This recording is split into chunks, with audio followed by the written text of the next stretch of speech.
Evangelio Diario, presentado por la Parroquia Nuestra Señora de Lourdes.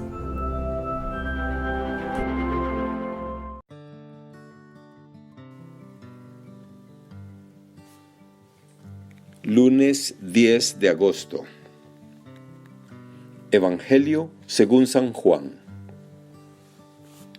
En aquel tiempo, Jesús dijo a sus discípulos: Yo les aseguro que si el grano de trigo sembrado en la tierra no muere, queda infecundo.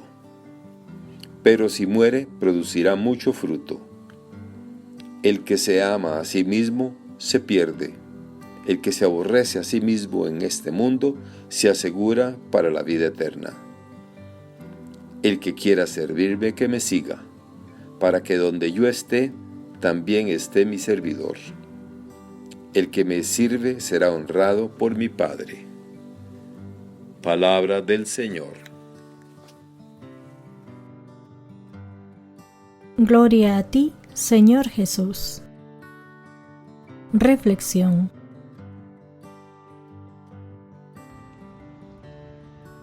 Hermanas y hermanos, celebramos hoy la fiesta de San Lorenzo, un joven diácono de Roma martirizado el año 258. Según la tradición, fue quemado vivo en una parrilla. Para esta fiesta se nos propone lecturas que hablan de la semilla, del grano frágil que lleva en su seno la energía y la potencia de la vida.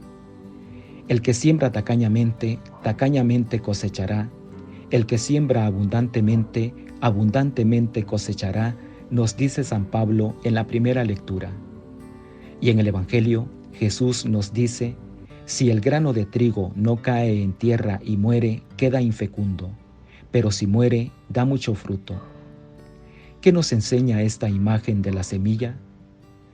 Una vida que se aferra a sí misma, que no se hace donación, que no se hace alimento y alimenta a los demás, es una vida estéril de sentido, aunque lleve dentro la potencia de la vida por desarrollarse y fructificar.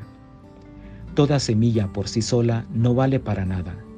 Con el tiempo termina podrida, seca, se la come la polilla. En definitiva, se descompone. Toda semilla que no se siembra termina perdiéndose. Jesús utiliza este ejemplo sencillo para enseñarnos cómo debe ser la vida de una persona cristiana. No es extraño que alguien que hizo de su vida una constante donación nos proponga esta imagen. Con este ejemplo de la creación, el grano de trigo que cae y muere, nos está indicando el misterio de la nueva creación, la entrega de su vida en la cruz que genera nueva vida para toda la humanidad. Es desde esta realidad de donación donde la vida surge con toda su potencialidad. Con esta imagen, Jesús nos está mostrando su propia vida y la vida de todos aquellos que quieran seguirle. El grano de trigo no muestra su fuerza cuando está intacto en la mano del agricultor o guardado en un granero. Solamente cuando la semilla cae en la tierra y muere, entonces podrá producir muchos frutos.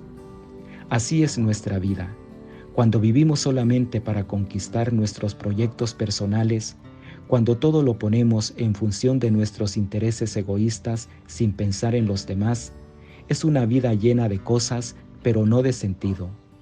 En el fondo, será una vida estéril y sin frutos.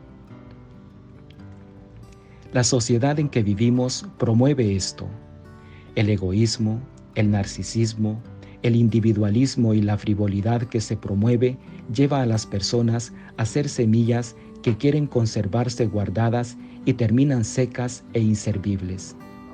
¿Cuántas personas solo se preocupan por su propio éxito, llenarse de cosas materiales, viajar, mantener su buena apariencia?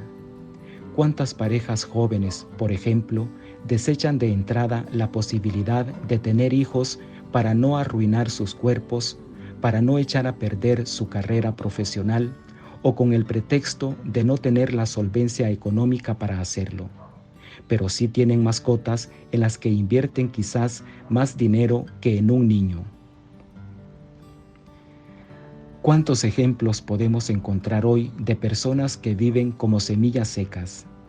Terminan llenas de éxitos y de cosas materiales, pero su vida no tiene sentido. Muchas veces son personas vacías, y más aún, personas que viven en una terrible soledad. El Evangelio nos enseña todo lo contrario. Somos semillas que debemos caer en tierra y morir para dar frutos abundantes. Esto ocurre cuando compartimos nuestra vida, cuando nos entregamos a los demás mediante el servicio. La vida del diácono San Lorenzo nos muestra cómo tiene que ser una vida entregada a Dios y a los demás. Según cuenta la tradición, cuando el Papa Sixto era llevado al martirio, da el encargo a Lorenzo de distribuir a los pobres los pocos recursos que tenía. El prefecto Cornelio, creyendo que el Papa guardaba tesoros, exige a Lorenzo que se los entregue en 3 días. Lorenzo, siguiendo las instrucciones del Papa, distribuyó todos los fondos que conservaba entre los pobres de Roma. Llegado el momento de presentar los tesoros de la iglesia, Lorenzo mostró al prefecto todos los pobres, enfermos y necesitados que había en la iglesia de Roma. Por eso fue martirizado, entregando su vida. Que la fuerza de la palabra de Dios y el ejemplo de la vida de San Lorenzo nos despierte hacia una nueva solidaridad, especialmente en este tiempo en que como cristianos y cristianas debemos mirar la vida de aquellos que padecen las consecuencias de la pandemia. Que nuestra vida sea una entrega que genere muchos frutos para los demás. Que Dios los bendiga y los proteja.